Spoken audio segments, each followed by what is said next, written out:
today Pfizer is committing, as will other drug companies as we go through the weeks. But Pfizer is truly one of the biggest in the world and one of the greatest in the world.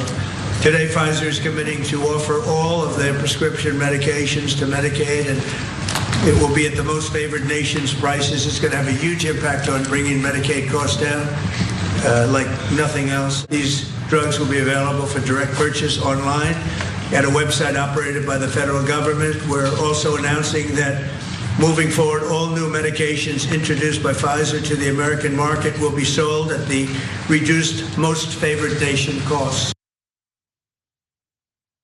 President Trump's White House is planning to roll out a website dubbed Trump RX that would allow Americans to directly purchase pharmaceutical drugs. At the same time, Pfizer claims its plans to lower prices on several of its medications in the US. Trump RX would allow people to pay cash for certain discounted drugs directly from a government website. The price would be negotiated by the government, but it's unclear how many drugs would be offered or whether the website would be useful for the majority of Americans who are already covered by private insurance, Medicare, or Medicaid. And separately, Pfizer is expected to announce their plan to lower drug costs after Trump pushed pharmaceutical companies to do so for months. The Wall Street Journal says that other companies are expected to follow suit. Trump called for pharmaceutical companies to participate in a direct-to-consumer drug buying platform and offer most favored nation pricing, commonly understood as prices lower or comparable to those in other developed nations, in a July letter. He gave drug makers until September 29th to do so, although there is concern that drug makers will increase prices internationally to match the price gouging Americans have been dealing with for decades. The agreement involves discounted prices in Medicaid and a 3-year reprieve on planned pharmaceutical tariffs as long as the company is building manufacturing plants in the US, which Pfizer seems poised to do. Amy Rose, a spokesperson for Pfizer, says that the drug maker's chief executive, Albert Bourla, plans a $70 billion investment to produce medications in the US. Rose also claims that Pfizer's lower drug prices would benefit as many as 100 million Americans. It's a win for American patients, a win for American leadership, and it's a win for Pfizer because it provides the certainty and stability we need to continue advancing new breakthrough medicines for patients. White House spokesman Kash Desai agreed.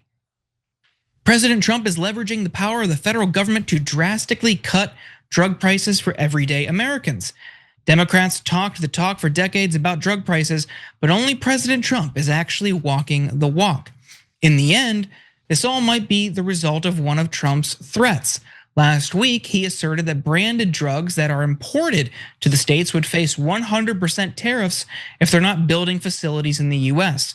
Bourla's commitments to Trump mean Pfizer will be exempt from those tariffs. Now, Cenk, is this a win for Trump, or should we also consider the fact that these companies might just be raising prices elsewhere to match those in the US? No, I like it. Now, that doesn't mean that we shouldn't keep an eye out on what you're saying. We definitely should.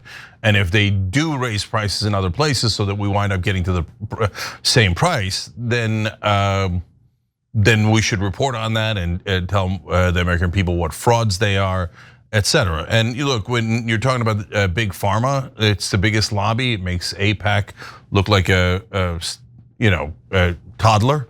And so and the American people have no love for big pharma. So that'd be easy to call them out. But in this case, I think Trump's doing the right thing. So like Biden, it's not enough. But there is a bill that could fix it, but let's break it down a little bit, right? So these drug companies, first of all, if you don't know, don't allow us to negotiate drug prices. And if you're thinking, what I don't understand what that means. Like, so I go in to buy a TV, let's say at a Best Buy, and I go, oh, okay, I can pay $800. No, you have to pay $8,000. But I mean, I don't have the $8,000. It doesn't matter. You have to pay it. What? Because drugs, you need it, right? And they're like, The government can't negotiate. No one's allowed to negotiate. You must pay whatever the drug company tells you. So if you think, well, that sounds like that's against free markets and against capitalism. Oh, ding, ding, ding, we have a winner. You are absolutely right. It is some sort of weirdo communism for corporations. Like it's nuts. So this is a tiny little part of it now that where they're saying, hey, you know what? For one drug company, Pfizer, for this brief 3-year period because of the tariff thing, et cetera, they're gonna maybe, to Jordan's point, maybe lower drug prices a little bit. I'll take it, okay? Just like Joe Biden, where Joe Biden said, oh, you know what? I just noticed that we can't negotiate any drug prices. And so you know what? I'm gonna negotiate one drug price. Okay, on insulin, I think. And then 9 others like a decade later. So we're good. And the press was like, bravo, bravo, we're negotiating drug prices. On one, dude, on one. Again, if you gave him credit for later, it'd be up to 10, but he's not, Trump won, so none of that's gonna happen. So overall, this is a good thing, but like the Biden one, it's tiny, it's a sliver of a fix. Now, Trump actually signed an executive order that's way better, and I got great news for you guys. It's now a bill that Republicans can all vote for because it's Trump's executive order, verbatim, okay? And good news for Democrats because it involves most favored nation status, so to lower the drug prices so that we pay the same price as those other developed nations for all Americans. So Democrats love that policy, so it should pass unanimously, right?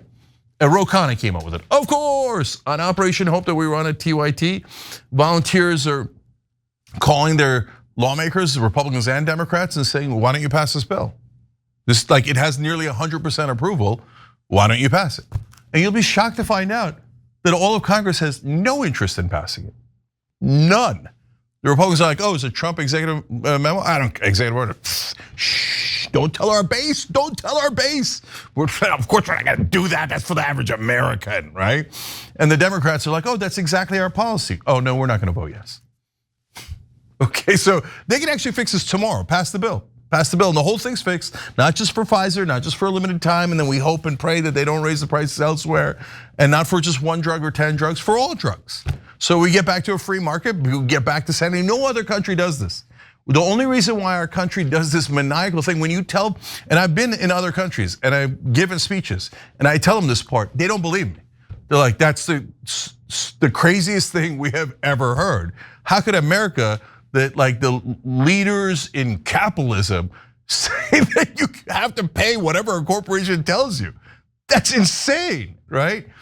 So, I mean, look at our country. So, have you seen mainstream media explain in this way how insane that provision is? And we've had it now for decades. Bush did it.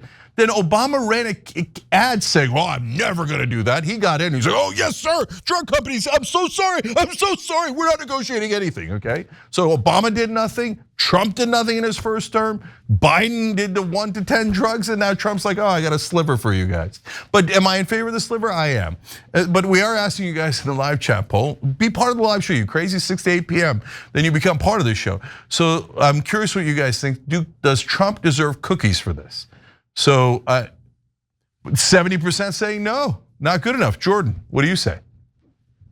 I say no as well. I think the devil's in the details here, and while I don't know, immediately I'm going to be suspicious of anything branded as Trump RX, immediate non-starter for me. But also, I was reading about this on Monday in Politico, and it seems like these pharmaceutical companies know how to navigate these types of threats from him. So when they're saying, oh, we want, preferred nation pricing, they understood the subtext there. It's like, look, publicly, we gotta pretend like we care. We gotta pretend like we get the best costs. So they see it and they're raising prices in Europe. That's how they're going to respond. Eli Lilly, according to Politico on Monday, appears to have publicly responded, pledging to raise prices in Europe to lower what they charge in the US. And Bristol Myers Squibb announced plans to charge the same list price for its new schizophrenia treatment in the United Kingdom as the US. So all they're doing is raising the prices for these drugs in other developed countries so the US can say, oh, see, we're charged the same thing now that they are charged higher rates. So if anything, it's just going to make other countries and the residents of other countries hate the United States and Trump even more. Yeah, I mean, that is such a classic big pharma move. Oh, no, guys, we're gonna have the same price for America as we do in places like Canada, where they pay so much less. Raise prices on Canada. God, they're unbearable. But good news, all of our news networks, major multi-billion-dollar news networks are all over it. They're constantly talking about what a robbery it is of the American people. This one might not cost us billions. This one might cost us trillions. And that's why the New York Times and CNN are so out. Oh, I'm hearing they're not outraged. Okay, gotcha. Okay, guys, you put a spotlight on it and you can fix it overnight because the American people are totally united on this. But our politicians are united against us.